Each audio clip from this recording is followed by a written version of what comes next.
Yo. Welcome to another episode of Road to Scholarship, one of my favorite shows on the Rich Podcast Network, Rich Podcast TV situation we got going on. Today I have a very, very special guest, Dr. Aaron X. Smith, professor at Temple University, and just an amazing scholar and intellect, man. It's a wonderful, wonderful thing to have you here. Pleasure to be here. Also, they call me Jabali Ade now, so if they hear Dr. Ade, it's the same person. Jabali Ade, what's the significance? Well, I was going over a few names with Dr. Malefikete Asante, chair of the department. He was, suggesting some things that fit, my personality in terms of, just in terms of being a wordsmith and things like that. But Ade is also my son's middle name, Bakari Ade. So when I saw Jabali Ade, I said, that's it, not just for the description, but also for the connection with my son. So shout out to Bakari Ade from Jabali Ade. That's what's up. Hey, man, shout out to Bakari Ade. You talked about your way with words. People know you as the rapping professor. How did that develop? Because my bar is crazy. Your bar's crazy? Go hard crazy. When I be in class, they be getting all crazy. Yeah. They be waking up and they be like, oh, baby, I like the way he doing it. Little stuff. I just be, it's about the energy, Keeping students engaged and inspired. I think it was Dr. Khalid Muhammad who talked about, not only giving information, but giving inspiration. Yeah. Shouts out to the brothers in the nation. Yeah. That was a good one. That Donahue was a classic, A quality classic, man. Definitely everybody needs to go check that out. So you have an affinity for hip-hop, I imagine. Oh, no, definitely. I always say all my students, they have different backgrounds, different socioeconomic classes, different religious affiliations, but they know these artists. Mm-hmm. You know what I mean? Even if they don't like them, that's one universal language. So I always say, how intellectually, academically arrogant would I be to ignore a universal language? And I'm trying to increase connectivity, and I'm trying to communicate and meet people at the level that they on. Well, the level they on is the fact that their AirPods are in. So if half of them is listening to the same artist, then I can take care of that right away. And if there's a debate about who's good and who's not, or there's lyrics that we all have, familiarity with, and I think that's a beautiful entry point. I think it was Dr. Malana Karenga, founder of Kwanzaa, who said, if you can connect with people, you could teach them anything. But if you can't connect with people, then you can't teach them anything. So I think it's really important to not forsake that obvious opportunity to make that initial connection. If you talk to the Hebrew Israelites, they ask you what your nationality is, right? If you talk to a Jehovah's Witness, they knock on your door, so you ain't got to worry about, what you're going to talk about, because they show up at your front door. The dealers will give you the first one free. Everybody has a way to get in. Everybody has a way to enter. I think it was B.I.G. said, once you grill up in the game begin, right? Everybody has a way of communicating with people, connecting with people. And in our, careers, we want to elevate people to higher levels of consciousness, but it's important to meet them where they are in order to do that. So I think that it's important for, teachers not just to be rappers. I'm not saying everybody go home and write some not hot 16. I was about to say, everybody don't have bars. Don't rap, right? I would math officer, you don't got bars like that. Yeah, but I think it's important, though, for at least people to acknowledge and recognize, what people are interested in. Now, if I come into a classroom and I say, yo, that new little moot crazy. They be like, what? How you know about the bull? It's nah, shake that challenge in the front. They be like, oh, he know about the dance. Oh, head. Like, just understanding the world people come from in the most trivial surface way. It opens up a window and it allows people to understand that I see you. You know what I'm saying? I'm not just going to tell you all about Biggie and Tupac and back in my day. No. I was on the gram last night. I saw the young boys doing the shake that Joe. That Joe was all crazy. They're my slats. Right? And they be like, their eyes just start lighting up. Like, yo, you see us? Like, before we flash mobbing and stealing stuff out of Walgreens and CBS? Because that's the only time the old heads usually see us. I think it was Tupac that said, unless we shoot and no one notices the youth, right? Yeah. So when somebody comes in the room and they're like, nah, y'all doing y'all thing. I see y'all out here. It's y'all time, But let me drop this little jewel on you like Nas, in One Love, third verse, left some jewels in his coat he could sell if he chose, So then I got their attention. When I come into the jails and I talk to the students in the classes, one of the things I always realize is they're looking for two things. Mm-hmm. You for real? And do you care? That's it right there. When you see the boy put his hoodie on, they introducing the speaker and the boy's putting his hoodie on. Yeah. He's already preparing to tune you out. He got the AirPods in his hand. He might give you like 15 seconds. You got 15 seconds, go ahead. And I'm about to throw this NBA Youngboy. It's a wrap for you. Exactly. Once these joints go in, they're not coming out unless they try to get me in trouble. And I'm probably going to take the punishment before I, bow down. So as soon as I come in the joint, I used to pray to speak like this, to peeps like this, Coretta and Martin, queens and kings like this, in the back of a paddy wagon, cuffs on my wrist, thinking, man, our ancestors had it worse than this. Yeah. When y'all dreams take hold, nightmares are through. It's time to marry y'all destiny. Now say y'all do. Far as freedom, you gotta see it with a clear eye view so the ancestors can bless you like you said. I shoot, but you gotta read. Let that breathe. Before they come for me, I'm getting deep. I never let no fear get in between intended targets. Literally finish what you started. They love you, deaf, dumb, and blind, but they hate it when you get smarter. I'm when you got it regardless. Yeah. Vision it like an artist. When the struggle gets harder, remember you the hardest. Be a god or a goddess with people over the prophets. I pay no mind to them cowards. I tell my haters I got this. See, y'all know that my mind is power. See, I'm speaking to take y'all higher. Here at Temple, we bring that fire. So I keep it real so the chosen could be inspired. When you got your mind right, then the hate increase. They blaming it on sagging pants and copping beats. So I murder beats from the streets to the barbershop. Fans be like, oh, hey, your bars are hot. You gotta pop. If you ain't talking about uplifting, what you talking about? Real gangsters move in silence. I see some talk a lot. I'ma use my words, and I'ma use the word on my ground until we get what we deserve. Now get up.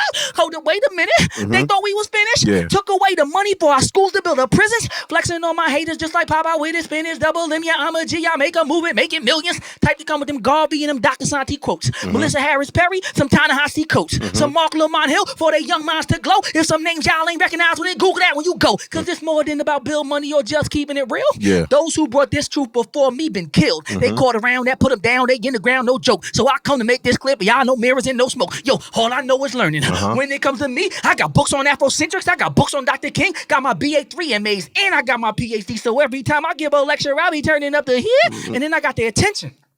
So I'm good for like a good 15 minutes, to a half hour, and I might have access to them in a way that other people couldn't, where if somebody else say the same things I say, they might be like, oh, you hating on me, you don't understand me, you judging me. But if I already made the connection, then I might be speaking from a place of experience to be like, yo, I saw Wallow talking to Lil Durk recently, talking about I forgave my brother's killer. So he's not just coming down on you like, nah, y'all just out here wilding and you about to crash out, young boy. He's saying, nah, I've been there, I understand what you're going through, and I know how you feel, I know what you want to do, but if I did that, then I wouldn't be here with you right now. So it just hit different. It hit different when somebody's like, yo, I understand. I feel you. Matter of fact, I identify with the emotion that you experience right now, and I feel the same way even to this day. It's my response to those emotions that's different than yours. It's not somebody that don't understand you, can't feel you, don't relate to you, think they're better than you, just want to talk down to you. It's somebody that's like, yo, I've been there, young boy, but if you keep going that way, ain't no way you're going to be in a position to tell another young boy, man, for real. So it's important for people to use whatever. They said any means necessary. Yeah. But then they say don't rap. By any means necessary. But if you talking about hip hop, then you can't say the N word and your pants got to be pulled up like Steve Urkel and all this nonsense. And I'm like, yo, last I checked, any means any means. Facts. And if that's what it takes to get somebody to turn the path toward righteousness, toward goodness, toward education, toward an appetite for scholarship. I compared it recently to that being like a Christmas tree that's surrounded by lights, but there's no illumination until you make that connection. Yeah. Right? So you got people right now walking around with melanin, with non-ether, with all kind of Anunnaki energy and connections to divinity and ancestral protection. But if you don't make the connection, you can't access none of that. You just a dump out here about to crash. But it's like a tree. The lights is there, all the potential is there, right? And you looking at it like, yo, why nobody plugging a tree in? Yo, got crazy lights on this joint. So I see a young boy not knowing who he is or where he's going or his potential, or a young sister the same way. I'm like, yo, somebody need to turn the lights on young queen right here, because I see the lights, but they off, because nobody's connecting who she is with who she could be or who she's been. So I think it's really important sometimes if you see some people are speaking one language. I've seen people who listen to one artist all day. They have an artist, and that's it. They be like, I want to listen to this. I'm rocking with this. I'm rocking with this person. That's it. And honestly, the funny I said Lil Durk, because when I first time I went to the jails, was the first time I heard somebody really be on that Lil Durk is Jay-Z to me energy. Yeah. And I didn't know. I was an old head, but the young boy was like, nah, this is the only thing right now. I listen to Durk all day. And I'm like, Lil Durk, like for real, like this ain't what you want, Lil Durk. He's like, nah, like this is what that's what where we're they doing. getting their blueprint from. And if it's not this, then it's local. Yeah. It's Durk, and then it's my mans and them from my hood. So they naming 5 people I never heard of and be like, no, this is the hot boy, this is what. So yeah, I understood how you gotta really respect the way people value, their time and their lives in such a way where you can have access to them and you can help them to improve. Because if you can't even take the time to give a damn about what I care about, I listen to this all day. I'm telling you, this is my all day. This is what I care about. Yeah. You won't even put this in your ear though. You want to lecture me before you even come down here. If you talk to a child, you don't sit up in your seat and be like, "Yo, you crawling on the floor." People get all down there with the child. Mm-hmm. They talk to the child. They'll even talk baby talk. I don't even agree with that, but I'm saying, but they make a connection. I'm not gonna sit here and use big words to a 2-year-old. Yeah. Hey, what's the epistemology to this block set you using? I'm like, what are you doing? Why you not gonna talk the language that the person can understand? I wouldn't walk into a room and just start speaking, I don't know, Japanese to somebody. I wouldn't do that on the block. Yeah. I know they don't talk like this. So what am I doing? But as Black academics, oh my gosh, as scholars, we have no problem walking in a room, knowing nobody speaks the language we speak, and instead of meeting people where they are to bring them to elevated levels of consciousness, we just want to look down at the top of our nose and be like, oh, the epistemological, methodological, syllabalatic, a miracle, lyrical. Like, what are you doing? Why not talk to them like human beings first? Yeah. They think I'm doing something wrong when I ask my class how they doing.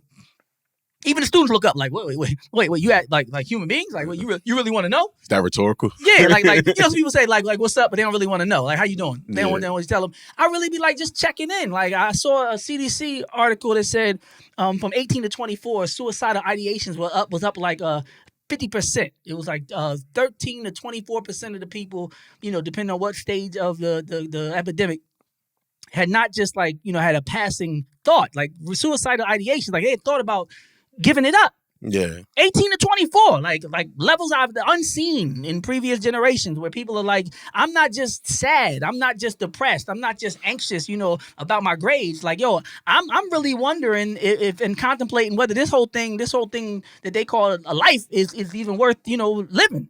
Yeah. And I'm like, wait, so you coming into my class, I'm talking about slide number 55.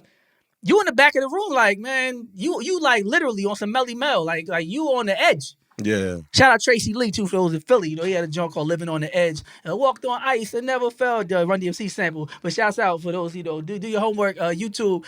Tracy Lee, "Living on the Edge." Different story. But don't push me close to the edge. So I got students coming into my class close to the edge. Mm-hmm. I don't know who's doing what. So why wouldn't I just, set the energy right, set the mood right, connect with some different chakras, if somebody came in, on a real angry vibe and they got a bad grade or they just broke up with somebody or they lost a job or, what I'm saying, just got their bill for the next semester, don't know how they're going to pay it, like at least give them 2 to 4 minutes. Just, mindfulness, it might be Lil Durk, aha, it might be NDIRE forgiveness, it might just be a motivational speech that's just playing in the background as the students come in, but just being aware of the potential to transform energy in a room for the purpose of igniting and inspiring and lighting brain cells in such a way that you could receive the information, even humor. If people start laughing, it opens people up. There's a vulnerability that comes with entertainment. That's why, enter, to go inside, right? Tame, like to obtain, to take control of, and ment, like menticide, like mental, right? So to go in and take control of the mind. So when I'm entertaining people, I'm not playing at all. I want to make sure that I can get in a way I couldn't get in if you were screw-faced and stone-faced and ice grilling with your arms crossed and your body language bad and you was all on a different chakra and aura. I want to make sure you open and you laughing and then I'm going right on in, right? Like that movie Aliens where the alien would come out, or the stomach, like that. That's what I want to do. I'll make sure the class is nice and open. They call them icebreakers for a reason, right? A lot of people have the type of ice that's like ignorance, and triple stages of darkness, like they say in the nation, like the 85% that are deaf, dumb, and blind to the knowledge of themselves, unlike the 10% that are the rich slave makers and bloodsuckers of the poor. I want to be one of them 5% poor righteous teachers, but just because I'm poor, in terms of some measures, in terms of the capitalistic Western decadent society, I want to be rich in my ability to connect and inspire and entertain and enlighten people. And I think when people walk by the room and they hear the songs playing, they don't know that all this is taking place. Yeah. They just hear, a curse word. And I always make sure I emphasize the difference between profanity and what's really profane. Right now, we got, images about overseas wars, right? Innocent people. Mm-hmm. Bombs dropped on them, people shot up, they stealing tanks, they knocking down people's homes, right? To me, that's profane. And the way that I usually communicate it with my students is I use Fetty Wap's Trap Queen. I'll say something like this for Black History Month, and I'll play Trap Queen. Okay. And all the bougie black people in the room, they start scrunting their faces up. I don't believe he doing this. He embarrassing us in front of the good white folk, not knowing they sounding more like a slave than a slave when they start worrying about how they looking in front of white people. Even on the plantation, they didn't have so much attention to how they looked in front of white folk. Okay, so and the beat drops, never letting go, right? And then I turn it off and I say, I got a rap for you. And I say, I'm going to pop my pops and go ham. And my mom's have at least 3 kids. Now my brother's my son. You know what I'm saying? I said, and when the law find out, it's suicide, right? And I'll be like, yo, anybody ever heard them bars before? And they be like, nah. And I'll be like, that's a story of Oedipus. Because Oedipus was having relations with his mother and ended up murdering his father and then did self-scarification. Word to Fetty Wap, poked his eye out, right? This is Oedipus. And I said, why is this a classic? And why is Fetty Wap frowned upon? Fetty Wap talking about a mutual, economic empowerment. He said they're going to buy matching Lambos, He's not talking about being a philanderer or a womanizer. He's going to stay with the same woman, right? He's never letting her go, right? So even though I said, I think it was MC Lyte that talked about how that was one of the most feminist songs that was out at the time. He was really talking about riding with his queen and staying with her and them building up from the bottom and making sure they had cooperative economics, right? So, but if you hear the beat, and you're predisposed, I think it was Lauryn Hill said, truth come, we can't hear it, being programmed to fear it. You hear a beat and you can't see the intellectual capacity based on the package it's coming from. You see a young black man with his shirt off with tattoos. You hear a big bass beat and you can't even realize that this isn't half as offensive as somebody having sex with their own mother. But meanwhile, you sit in classrooms across the country right now talking about Oedipus. Nobody's going to walk out. Nobody's talking no Me Too. Nobody's doing no protest. Nobody's looking around the room like I was. Like, this is some sick... Why are y'all with this? Why are y'all taking notes? Nobody going to ask the boy why this is even appropriate? We 15 and 16 years old just learning about our bodies and our hormones and relationships, and you going to tell us about somebody having sex with their damn mother? Yeah, fact. But it's okay. Oh, this is classic. Oh, give me the tea and crumpets. I said, your mind is messed up. Yeah. You've been programmed all wrong. That I said, to me, incest is incest. To me, pedophilia is pedophilia. And I usually go into a Rembrandt that's called The Abduction of Ganymede or The Rape of Ganymede, which is from Greek mythology, when Zeus saw this boy that was so attractive that he turned himself into a bird and bribed the dad on some, I won't name any R&B artists, but bribed the dad. A lot of times these Hollywood parents, offer their kids up, right? Mm-hmm. They know what's going on in Hollywood, but they want, the fame that they never had as parents. So a lot of times these Hollywood parents will turn a blind eye and let things happen to their children. So in the story, Zeus came down and basically gave the dad, a bribe and like a position, and then took the kid to be the bottle girl. I mean, like the cup holder, they called it at the time. So he was going to be his manservant. So there's pictures, the rape of Ganymede, the abduction of Ganymede. You can Google that, and all these pictures will come up. Classic art, Rembrandt's, and you'll see a child crying, half naked, with a bird taking him up into the heavens. And that's God being a pedophile rapist, paying off a parent to take the boy up to be immortal and be his cupbearer for the rest of his life. And I'm like, why is this okay? Facts. Why are we walking in the museum like, oh, this is a Rembrandt? This is sick. Yeah. So I like when they come for me. I like when they ask me, what are you teaching in the Tupac class? I say, not pedophilia and incest like you do in mosaics and in your classics. Right? And they walk away real fast. They be like, oh, he know the truth. Yeah. Because they think that I'm programmed the way they're programmed to look down on myself and think that if it's black, it's not as credible to be considered for academic rigor and all this nonsense. So a lot of what we do in the Tupac class is just to demystify the process and unplug people from a matrix that makes you look at something black and think bad, like when Dr. King was talking about the dictionary, and make you look at something white and not even be able to see. Sometimes things that are so anti-black, anti-human, like incest and pedophilia, and you'll sit there and you'll exalt it. You'll look at the brush strokes of the pattern, and nobody will question the content. Nobody will put it in context. Nobody will say, is this the best thing to show in a high school, or sometimes even in a junior high school or grade school? Fact. And then they wonder why the kids don't want to learn. Facts. And then they encourage you to understand your own psychology based off of incest and killing fathers and so you get it in literature, you get it in art, now you getting it in psychology, right? Like yo, then you wonder why you get the society you get. Facts. I was in psych for 3 years. I never heard about one woman. 60% of the population, Freud, Skinner, Hegel, Kant, I got all of that, right? Nobody ever said this is what a woman thinks. And I'm like, if they 60% of the population, I got interest in knowing what women think. Me being the man that I am, right? I want to know what, if I'm in psychology. I took a class called Psychology of Women. I'm like think like a man type vibe. I'm trying to find out what y'all are, what type of time y'all on, right? I'm in the class with my notes. I'm sitting up straight, like I've been waiting to find this out, right? Tell me all the secrets. I'm in psychology class. They're going through old man that look like Santa Claus after old man that look like Santa Claus after old man that look like Santa Claus. I said, what? First of all, in society, these are the last people we rocking with. Mm-hmm. There ain't no way if I go outside today and I ask anything about my life, unless it's like how to get tenure. Like that may be the only time I'm like, let me find some old behind white man to tell me how to live. But if I'm out on the streets of North Philly, I'm never going to be like, I know who I need to ask. No. So why am I sitting there, not just understanding society and myself, but understanding the mind itself? The mind, like what is this? Is this the seat of the soul? Is the heart really to connect? Like what? This was ridiculous. And that's why I'm not a psych major now. Because I wasn't even on no extra womanist tip. But I was like, it can't be balanced in the tradition of Ma'at and ancient Kemet. It can't be balanced to not only have only old, not only have only white, but only have only male. Like what? It's like everybody just patting each other on the back. That's all it was to me. It was like, oh, a bunch of dudes that's just like each other. It's like going to like some white frat house party and everybody's like, yo, you're the coolest. No, you're the coolest, bro. Yeah. And you sitting there like, none of y'all cool. Like, you can't tell there's a black dude here? Can y'all stop dancing? None of y'all cool and none of y'all get it. None of y'all cool. But yeah, but like a lot of times you see people, I think they call it a push out rate, with the high schools. People think people are dropping out.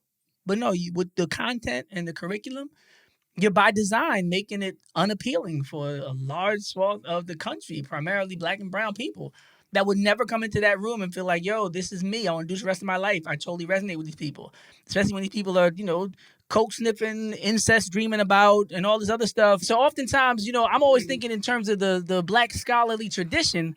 A lot of times this type of antagonism and misunderstanding doesn't just come from the outside. A lot of times it's almost understandable when you have older black academics who don't understand the influence of hip hop because those were the same people, as part of the generation that abandoned us as we began to develop into this multi-billion-dollar industry. If you listen to the beginning of, in the movie Wild Style, the beginning of Illmatic, when they played a little clip about what you doing, you be earning the medal for this, right? Mm-hmm. Just like in Beat Street with Ray Moan, his father was trying to get him to work down with him and not be spraying up the trains and all that. So we've seen so many representations of people not having faith. There was a KRS-One, people still taking rapping for a joke, a passing hope, right? So we know that this generation is never going to say we were dead wrong, we left you, we abandoned you, we resisted you. It was black radio that did not play rap music. So shouts out to people like Kobe Kobe here in Philadelphia with Radioactive, and shouts out to Mr. Magic's Rap Attack in New York and other places where people finally got the hint that rap was here to stay. But it was for a long time, it was black people, Jerry Curl, Green Eyes, and everything else that did not want to get embarrassed. Shouts out to DC. I see you, Donnie. But a lot of people was like, in that R&B cool mode, and they looked down on hip hop, and they were really saying it wasn't art and all this. So I understand them not getting it.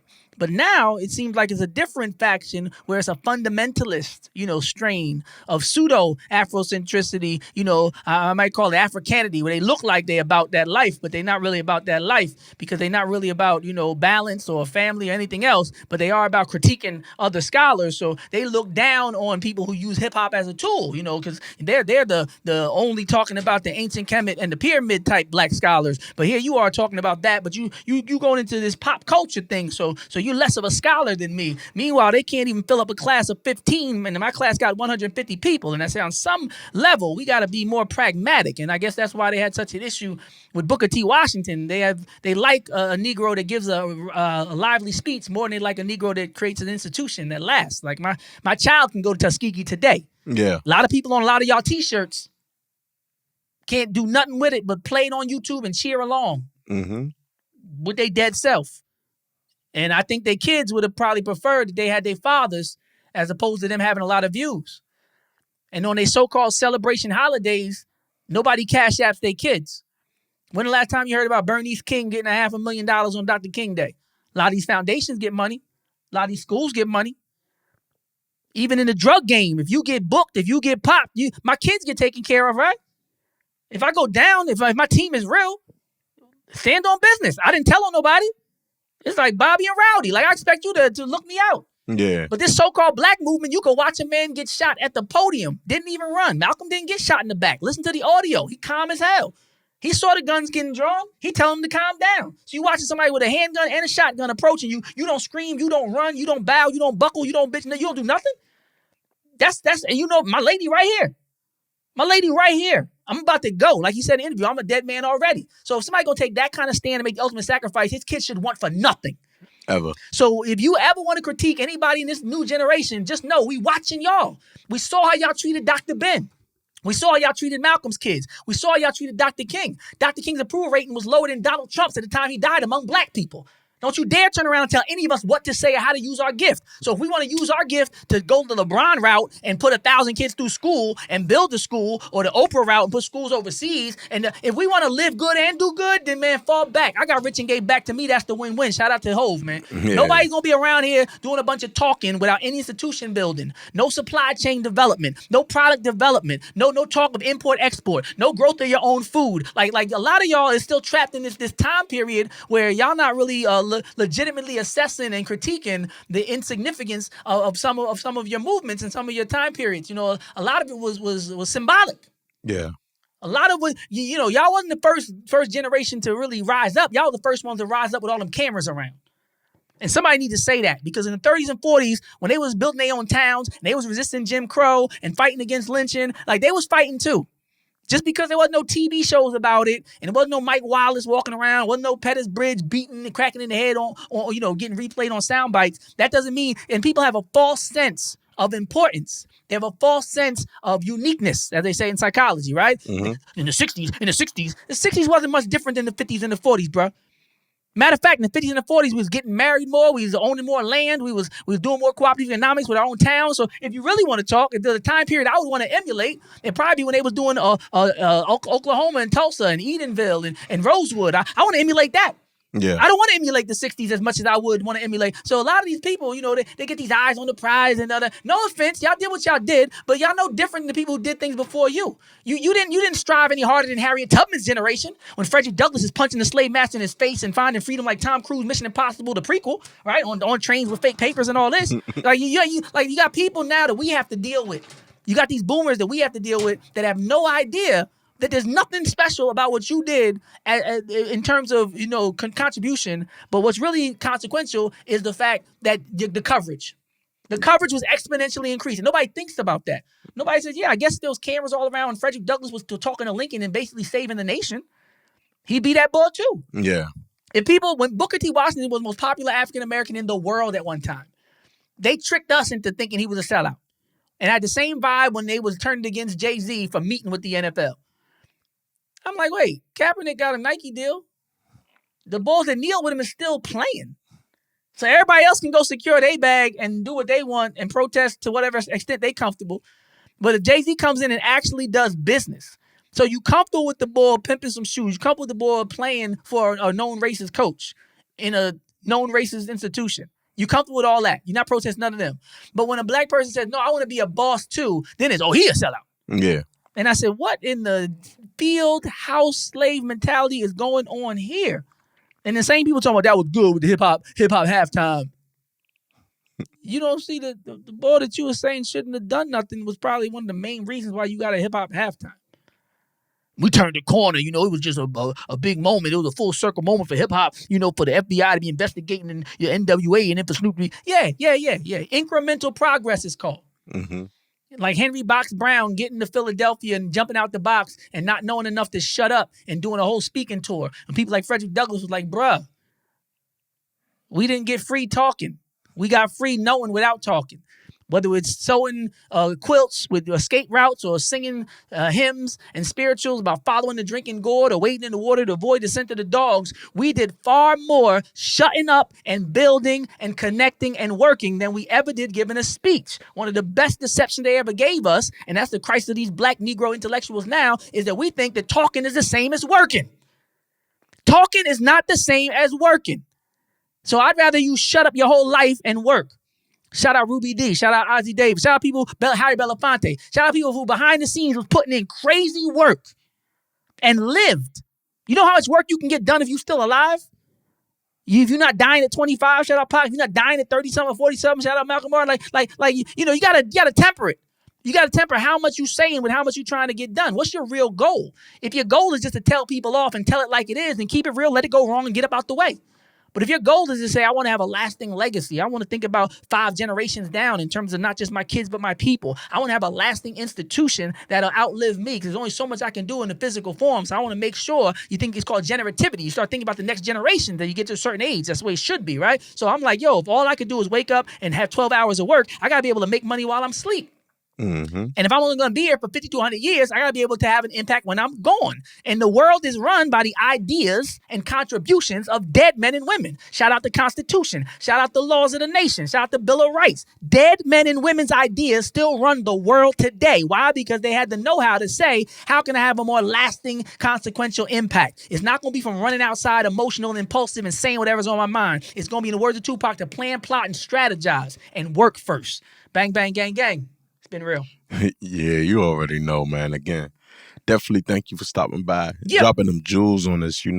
I think the biggest takeaway that I had from the conversation is it's about the work. We talk about people like Booker T. Washington. That was 100 years ago. We talk about people like Martin Luther King, Malcolm X. That was 50 years ago, 60 years ago. And even a better one, like who built the college since then? We got Mary McLeod Bethune. You got certain institutions, but think about it. How many brothers put together a school since then? Yeah. Shout out Cheney into Color Youth. And this thing too, somebody was talking about black schools, and I had to check them. I had to really send somebody a picture of the founder of Howard University looking like a Confederate soldier and be like, bro, no disrespect to the Mecca. Love y'all. Everybody should support black colleges, especially Morehouse, Spelman, and Howard, in my opinion. Everybody got their favorites. And Bowie State University. Everybody got their favorites. But seriously, I think that black people, whether they went to HBCU or not, should support HBCUs. Yes. I think it's imperative. There's people who are not traditionally adherent to the Jewish faith, right? They're extremely Orthodox, but they support Judaism. They don't even go, to synagogue, but they still support.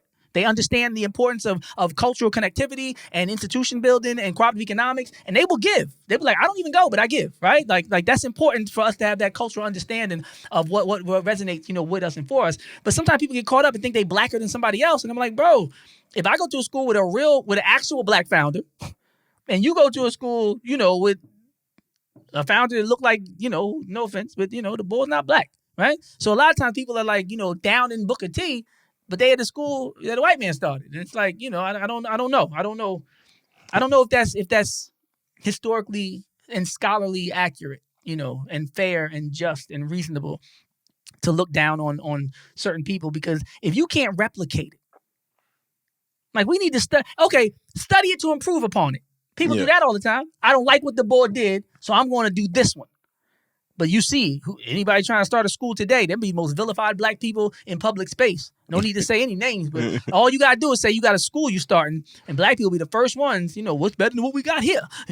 Yeah. So I know for a fact that we have a long way to go with the way we're engaging the information, because all this cult of personality, he told it like it was, that ain't got us nothing. We own the same amount of property we did after emancipation. So apparently, whatever the playbook is right now, whatever the curriculum is right now, whatever the methodologies and engagement of information is right now, we at the bottom of every metric, still twice the rate of infant mortality. That means twice as many black babies are dying than white babies. Mm. So it's killing us. Whatever we're doing right now is killing us at twice the rate before we even make it here. So don't look at anybody who's doing anything innovative and trying something new out the side of your funky face, because something new needs to be done. People who are doing the same thing should be looked at that way. Yeah. If you know the statistics of home ownership, healthcare, the level of prescriptions that black women are not getting for pain and pain medication, there's so many issues where we're on the bottom, that anybody who says, let's do business as usual, should be run out the room.